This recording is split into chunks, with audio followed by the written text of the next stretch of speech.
మరి అసలు ఆ నోము కానీ ఏమిటి, అసలు ఈ కథ ఏమైనా ఉందా ఈ నోముకు సంబంధించి అని కానీ చూసుకుంటే, పూర్వం విదర్భ అనే నగరంలో ఉద్దంకుడు అనే బ్రాహ్మణుడు ఒకడు ఉండేవాడు. అతనికి ఒక భార్య ఉంది. ఆవిడ పేరు సుశీల. ఈయన మంచి పండితుడు. ఈయన చాలామంది శిష్యులను తయారు చేస్తూ ఉంటాడు. ఈయన కూడా వేదాంగాలు చదువుకున్నాడు. అంటే ఆయన యొక్క పద్ధతి కూడా చాలా, అంటే ఒక వేదం చదువుకున్న వ్యక్తి యొక్క ఇంట్లో వాతావరణం ఎలా ఉంటుందో ఆయన పరిస్థితి కూడా అలాగే ఉంటుంది. అలాగే ఉన్న విద్యార్థులను కూడా తన సొంత పిల్లల్లానే చూసుకునేవాడు. కాలం గడుస్తూ ఉంది. కాలం గడిచాక ఇక్కడ ఒక మగపిల్లవాడు పుట్టాడు. ఆ మగపిల్లవాడు తర్వాత కూడా ఒక ఆడపిల్ల పుట్టడం అనేది జరిగింది. అయితే ఇక్కడ ఇదంతా అయిన తర్వాత ఆ పిల్లకి వివాహం చేసే సమయం వచ్చింది.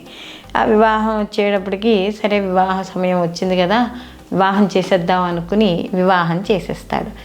వివాహం చేసిన అతి తక్కువ సమయంలోనే ఇక్కడ అల్లుడు మరణించడం అనేది జరుగుతుంది.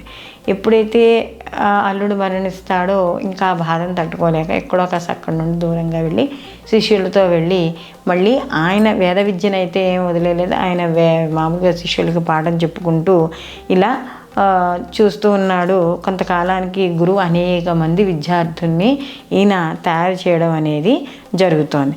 అయితే ఒకరోజు అమ్మాయి నిద్రిస్తోంది, పడుకున్నప్పుడు అమ్మాయికి ఏదో కుడుతున్నట్టుగా అనిపించింది. ఏమిటి ఒళ్ళంతా ఇలా వచ్చింది, కుడుతున్నట్టుగా ఉంది అని చెప్పి అమ్మాయి కాస్త ఒళ్ళంతా చూసుకునేటప్పటికి ఒంటి నిండా ఏవో కాస్త చిన్న చిన్న కురుపుల్లాను పుండుల్లాను పడ్డం అనేది జరిగింది. అయితే ఒంటి మీద ఉన్న పుండు చూసి శిష్యులు కూడా గురువు గారికి చెప్పడం అనేది వెంటనే తండ్రి వస్తాడు. ఏమిటి ఇలా అవుతోంది పిల్లకి అని చూసుకున్నప్పుడు, అంటే ఇప్పుడు మనకి ఇలా ఉంది, అప్పట్లో ఉన్న అంతా కూడా ఆయుర్వేదమే కదా, అక్కడ దగ్గరలో ఉన్న మనకి గురుగారి దగ్గర చూడగానే అప్పుడు ఈ అమ్మాయిని చూసి, అప్పుడు మనకి అక్కడ వైద్యం చేసేవాళ్ళకి కూడా కాస్త దివ్య దృష్టి ఉండేది. చూసి అప్పుడు ఏం చేస్తారంటే, ఈ అమ్మాయి రజోదోషంలో ఉన్న సమయంలో ఈమె ఇంట్లో కలిపి అన్ని పనులు చేసుకుంది, పూర్వజన్మలో చేసుకునేది కాబట్టి ఈ జన్మలో ఈ అమ్మాయికి ఇలాంటి ఇబ్బంది అనేది వచ్చింది అని చెప్పడం అనేది జరుగుతుంది.